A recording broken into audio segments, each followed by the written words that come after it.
Lo de este mercado, que ya está súper tranquilito, como ya es muy tarde, es que está llenísimo de tráfico. La gente, los de los puestos, están todo el rato parando. Madam, can't you see my shop? Very good quality, madam. O sea, esto es estar tranquilo ahora mismo en Delhi, muy tranquilo. Esto es muy tranquilo.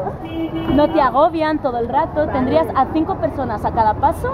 Ven a ver mi tienda, madam, ven aquí. Y trayéndote cosas, sandalias, bolsos, enseñándote las camisetas, pantalones, de todo. Es que es increíble. Y hoy pues estamos muy tranquilitos. ¿Tus primeras impresiones de Delhi? Muy loco, me van a atropellar.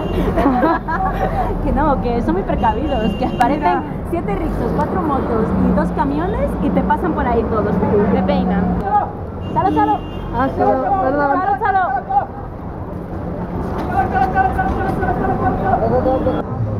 Pues eso, este es el típico bar que dices, venga, una cerveza y nos vamos. Pues no, te estás aquí como a 7 o 8 cervezas, no sales como... Es que esta gente me han dicho que la primera toma es la que cuenta, claro, y como no sabe cuándo grabar, pues grabo todo el rato. La primera toma se va, la buena no la pilla nunca, no es mi culpa. Eso, las vacas en India, bueno, el único país en el que las vacas tienen derechos es aquí en India. Vaca sagrada, una vaca, pues eso, representa todas las movidas de dioses en las que ellos creen, pero una mujer pues es una persona que tiene que estar sumisa a su marido y que no le tiene respeto, no tienes por qué tener respeto a la mujer. Entonces pues llega un punto que dices, ¿tiene más autoridad sobre mí una vaca? ¿Qué está pasando? Oye, aquí huele bien. Por fin. Me he quedado aquí.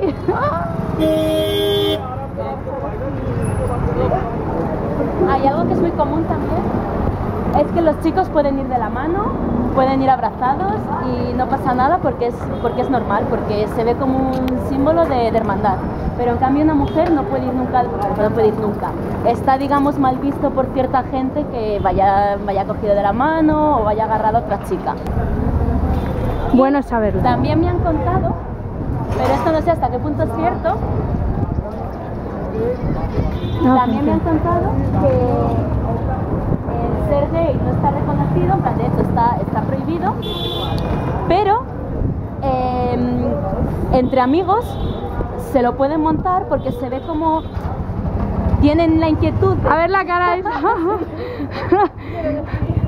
La he visto de rojo como perdón. No puede ser gay, pero con tu amigo te lo puedes montar. Claro, porque es como tienes una amistad tan fuerte y tan profunda con esta persona que tú no eres gay, tú simplemente es amistad. Y de los perros, hay gente que les trata muy mal porque los perros se consideran que han sido personas muy malas en su vida anterior y se han reencarnado en perros. Entonces hay gente que les trata muy mal, de tirarles palos, piedras, ¿En serio? Pues yo he pegarles. visto un montón por la calle. Y luego también ves a gente que le da muchos mimos a los perros y dices, mira este qué majo. Porque igual piensan que era muy familiar. ¿Estás seguro que era mi tío hermano? Sí, esta era familia hijo mía, cabrón. Míralo, anda. Y por la noche se vuelven locos los perros. Que lo sepáis.